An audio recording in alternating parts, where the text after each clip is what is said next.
If you think hip disassociation is a bunch of mumbo-jumbo, just ask Josh Allen. His rookie year, he didn't have it, and completed only 52% of his passes. On top of that, he dealt with nagging shoulder pain. I was so here, and I was very quick with it. My arm was hurting because I was throwing the ball so hard.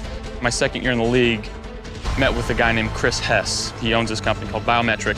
The most influential person in my mechanical career of finding out how to do it the right way. And what I found was that my shoulder was basically rotating and beating everything else. My hips, my torso, the RPMs and the torque was putting so much pressure on my shoulder. Is it all coming together and you're kind of muscling it? Correct. That's exactly what was happening. I was like already beating my hips.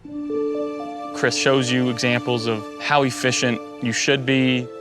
And I was like, you know what? In order for everything to kind of like time up better, I'm gonna try to drop my arm a little bit and just slow down this process. And what that got me to do was, again, the disassociation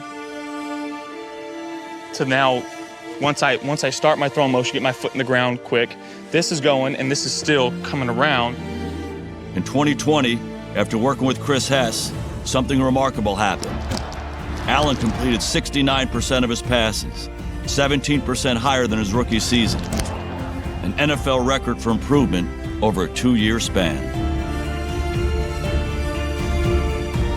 I've always believed that accuracy is something that you really can't coach. Guys can either put the ball where they want to put it or they can't.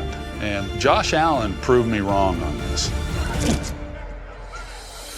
Thank you.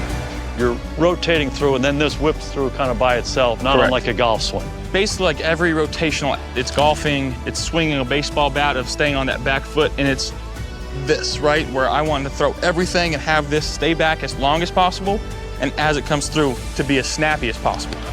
It's like a catapult almost, right? Where everything is, all that energy from your body is leaving the hand at this moment. Wherever my target is, I'm trying to get my arm to stay in that direction because I feel like that helps produce all my energy through my hand into the ball. And I developed this thing. I don't know if anybody else does this. I have like this little strike zone that I can see.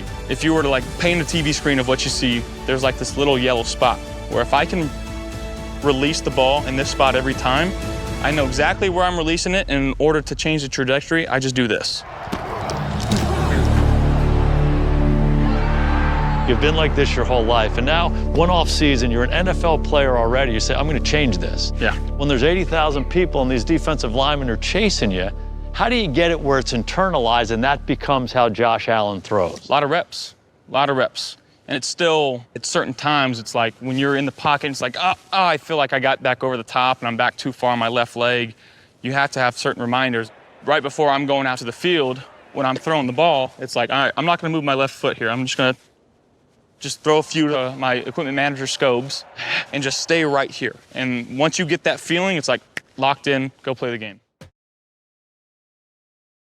A shooter my whole life, hitting threes my whole life. I come in the league and now I can't shoot no more.